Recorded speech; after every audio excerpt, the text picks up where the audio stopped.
¿Alguna vez has sentido que por mucho que lo intentes, nunca serás suficiente para quienes se supone que te aman incondicionalmente? Soy Paula Griffin, tengo 32 años y conozco este dolor como pocos. Hace más de una década, dejé atrás la pequeña Wichita, Kansas, en busca de un futuro que mi familia nunca entendió. Construí una carrera sólida en Dallas, pero su reconocimiento nunca llegó. Hasta que esta Navidad, decidí volver a casa con la esperanza de demostrar que ya no era la decepción que veían en mí. Llegué con regalos, una sonrisa en el rostro y el corazón abierto para recuperar mi lugar. Pero cuando me senté a la mesa, mis padres me miraron como si fuera un extraño y me dijeron, «No mereces estar aquí». Esas palabras fueron como un cuchillo en el pecho. Me levanté con manos temblorosas, mi voz ahogada por la ira y el dolor, y respondí, «Entonces no toques nada de lo que pagué». El silencio que siguió fue ensordecedor. Todos se quedaron paralizados, como si hubieran visto un fantasma.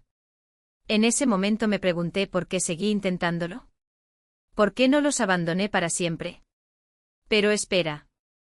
Esta historia te cautivará de principio a fin. Si alguna vez te has sentido excluido por tu propia familia, no podrás dejar de leer. Crecer en Wichita fue como vivir a la sombra de un sol que nunca brilló para mí. Mi hermana Sylvia Hunt, 3 años mayor, era la hija perfecta, la cocinera dedicada, la novia de ensueño, la madre ejemplar de Gavin y Ivy. Mis padres nunca se cansaron de elogiarla. Sylvia lo tiene todo bajo control, decía mi madre con los ojos brillantes de orgullo, mientras mi padre sonreía reservándose toda su aprobación para ella. Incluso mi hermano menor, Brent, que ahora tiene 30 años, un mecánico con trabajos inestables y que sueña con ampliar su taller, recibió un trato especial. Cuando cometía un error, como faltar a clases o estrellar el viejo Chevy de mi papá, la excusa era siempre la misma, una cosa de chicos. Y yo era diferente. Mientras ellos se deleitaban con los logros de Sylvia y se reían de las travesuras de Brent, yo me ahogaba en libros de matemáticas y programación, soñando con un mundo más allá de esas calles polvorientas. Pero cuando traje boletas de calificaciones impecables, mi madre apenas miró. No lo creo, decía, mientras mi padre, ajeno a todo, se concentraba en el asado de Sylvia. Una vez, cuando tenía 10 años, presenté con orgullo un cohete que había construido con semanas de dedicación. Sylvia arrugó la nariz, ¿a quién le importan estas cosas nerds? Mi madre se rió y mi padre ni siquiera levantó la vista del periódico. Brent era peor, me llamaba cabeza, escondía mis libros solo para verme desesperada. A los 13 años gané un concurso de matemáticas y corrí a casa emocionado con el certificado. Pero ahí estaba Sylvia, recibiendo elogios por sus brownies como los de la abuela. ¿Mi premio? Abandonado sobre la mesa, ignorado. Las comidas familiares eran un suplicio. Sylvia dominaba las conversaciones con sus planes de boda e historias de porristas, mientras mis padres escuchaban cada palabra de ella. Si me atrevía a mencionar mi sueño de trabajar en tecnología, mi madre me detenía, ¿por qué no puedes ser práctica como Sylvia? Mi padre añadió, no es necesario perseguir ilusiones. Brent, por su parte, arrojó guisantes debajo de la mesa, como si mi presencia fuera una molestia. Me sentí invisible, gritando al vacío. A los 15 comencé a comer sola en mi habitación, fingiendo que era por estudios. De hecho, ya no podía soportar las constantes comparaciones. La escuela se convirtió en mi refugio. Me lancé a clubes de programación y equipos de matemáticas, cualquier cosa para salir de casa. Mis profesores creyeron en mí y me animaron a buscar becas fuera del estado. Pero en casa solo existía si fracasaba. Una vez escuché a mi madre decirle a una vecina, Sylvia es nuestro orgullo, Brent tiene su encanto. ¿Paula? Ella es simplemente diferente. Esa palabra dolió más que cualquier otra. Diferente. Como si fuera un error. Mientras Brent salía de noche o gastaba su salario en estéreos de autos sin consecuencias, yo era el problema. Sylvia, intocable en su perfección, yo, la oveja negra. En la escuela secundaria, dejé de intentar encajar. Trabajaba los fines de semana en un restaurante y guardaba todas las propinas para la universidad. Sylvia estaba planeando su boda, Brent se estaba divirtiendo con sus amigos en el taller y mis padres apenas se dieron cuenta cuando me aceptaron en una universidad en Texas. ¿Nos estás abandonando?, preguntó mi madre, más enojada que triste. Mi papá simplemente se encogió de hombros, haz lo que quieras. Llevé mi dolor y mis sueños en mi maleta, decidido a construir un lugar donde no fuera un extraño. A los 18 me fui a Dallas, dejando atrás el peso de Bichá, las interminables comparaciones, el desprecio de Brent y la indiferencia de mis padres. Gané una beca para estudiar informática y nunca miré atrás. Dallas fue una prueba de la realidad, rascacielos, ambición, un mundo al que no le importaban las expectativas de mi familia. Me dediqué a mis estudios como si mi vida dependiera de ello. Noches sin dormir en el laboratorio de computación, aplicaciones desarrolladas desde cero, cada clase absorbida como si fuera oxígeno. A los 22 años conseguí una pasantía en una empresa de tecnología, donde destaqué resolviendo problemas complejos de programación. Después de graduarme, me quedé en Dallas y asumí el puesto de coordinador de proyectos de software. A los 25 años ya gestionaba equipos, lanzaba aplicaciones para grandes corporaciones y ganaba un salario de 6 cifras. Compré un apartamento moderno en el centro, lejos de los agotadores turnos en restaurantes de mi adolescencia. Pensé que por fin mi familia se daría cuenta de que ya no era el patito feo. Mi error. Lo llamé para contarle sobre mi primer gran ascenso, mi voz vibraba de orgullo. Mi madre me interrumpió, qué bonito, y luego cambió de tema a la nueva receta de Silvia. Mi padre murmuró algo sobre el precio de la gasolina, claramente distraído. Lo intenté de nuevo hablando de un proyecto que había dirigido, pero Silvia me interrumpió, eufórica por los premios escolares de sus hijos. Brent suspiró, ahora eres algo, ¿verdad? Las palabras dolieron, pero seguí llamando, esperando un mínimo de interés. Nunca llegó. Las llamadas se volvieron cada vez más raras. Rara vez me invitaban al Día de Acción de Gracias o Navidad. Ahí tienes tu vida, dijo una vez mi madre, con un tono que sonaba más a acusación que a observación. Mi padre ni siquiera se molestó en estar en desacuerdo. Hace 3 años, a los 29, comencé a enviarles dinero. Brent luchó por abrir su propio taller, ya que no podía permitirse el alquiler de un elevador hidráulico ni las herramientas. A través de un amigo le envié $25.000 para cubrir todo, más $1.000 al mes para ayudarlo con las cuentas. No quería que supiera que era yo, no quería su agradecimiento forzado ni su cinismo. Mis padres también estaban en problemas. La pensión de mi padre era escasa y el trabajo a tiempo parcial de mi madre no alcanzaba para cubrir los gastos. Las facturas se iban acumulando, la electricidad, los supermercados, el tejado que gotea cada primavera. Empecé enviando $1.500 al mes, también de forma anónima, para cubrir todo. No lo hice para su aprobación. Solo quería que estuvieran bien. Quizás en el fondo esperaba que algún día se dieran cuenta de que yo no era el fracasado que imaginaban. Pero nada cambió. Pero ni siquiera miraron en mi dirección. Cada una de mis palabras fue recibida con un gesto distraído, un mecánico que lindo, como si fuera una voz de fondo en una fiesta donde a nadie le importa la música. La ironía era cruel, había regresado con regalos caros, con historias de éxito, con la esperanza de que esta vez me vieran. Pero allí, entre las luces intermitentes y el olor a canela, yo era solo la hija que nunca había salido del lugar que me reservaban, el rincón de la habitación, en silencio, sin ocupar espacio.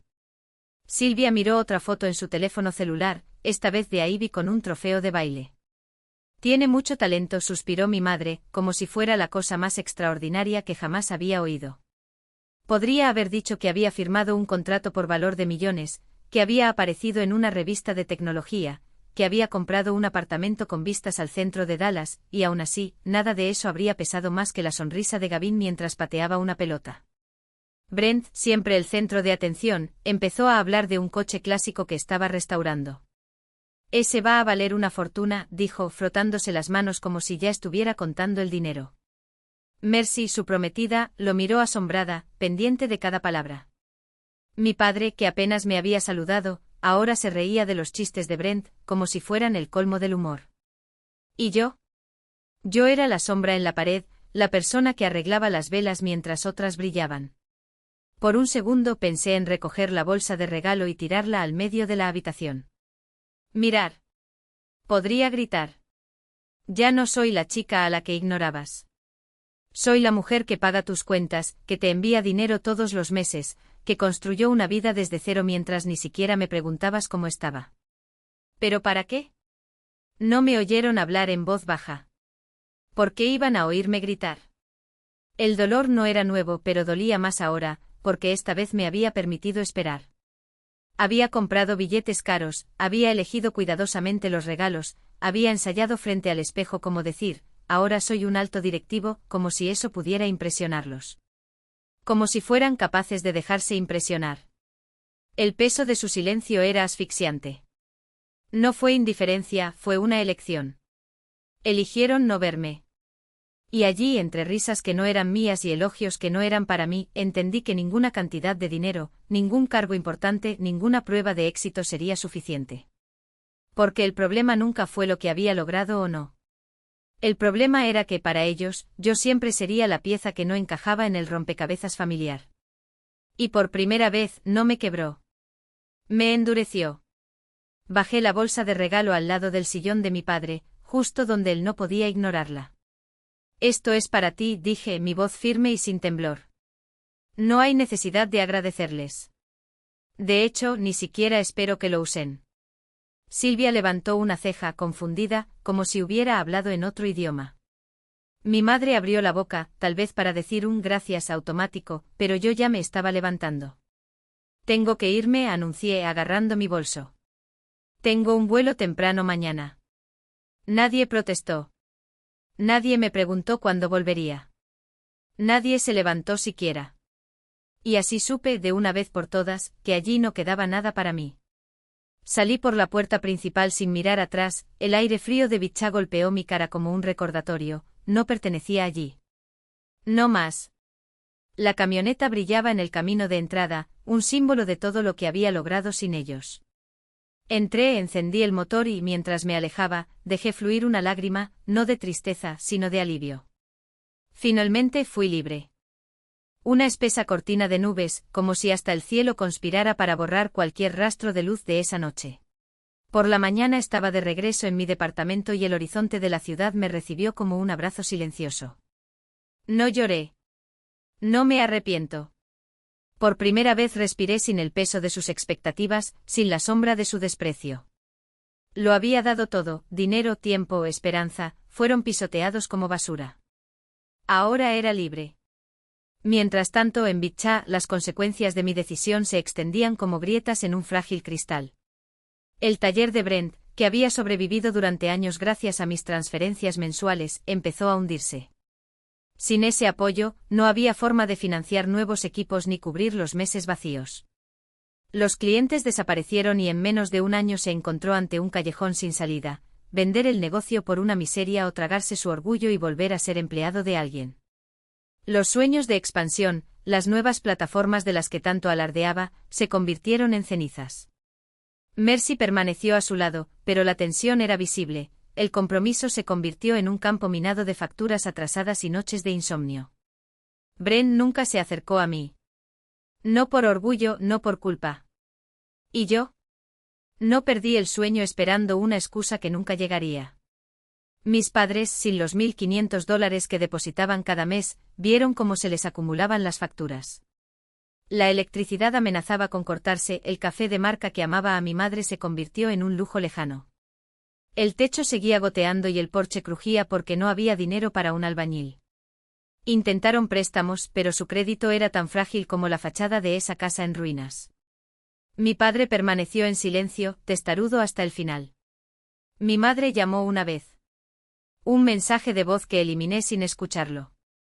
Silvia, que ya se estaba asfixiando con sus propias facturas, intentó llenar los agujeros que yo dejé. Ayuda aquí, un cheque allá, pero cada dólar que les dio a nuestros padres fue un duro golpe para su presupuesto. Las discusiones con su marido se hicieron frecuentes, y Gavin y Ivy, que antes habían llenado de risa la casa, empezaron a hablar en voz baja, como si el aire se llenara de algo que no entendían. Mientras ellos se ahogaban en las decisiones que tomé por ellos, yo me reinventé en Dallas. Mi empresa me ascendió para liderar una división de IA, un puesto que me exigía todo pero que por primera vez me hizo sentir visto.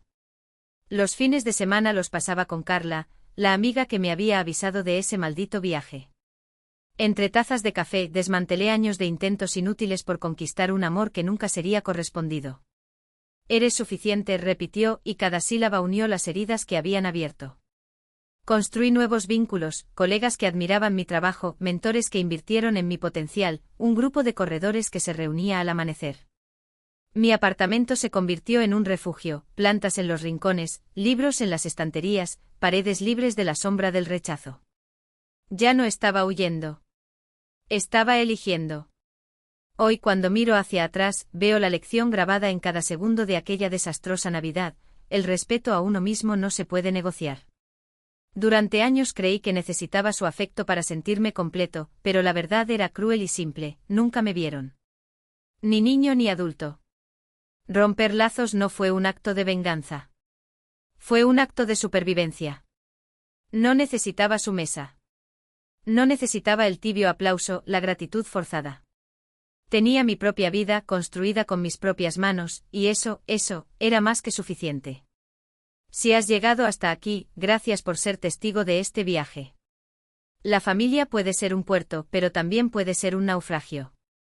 Si esta historia te resuena, espero que encuentres el coraje para trazar tus propios límites. Elegirte a ti mismo cuando los demás insisten en menospreciarte. Y ahora dime, ¿qué hubieras hecho tú en mi lugar? Tus historias importan.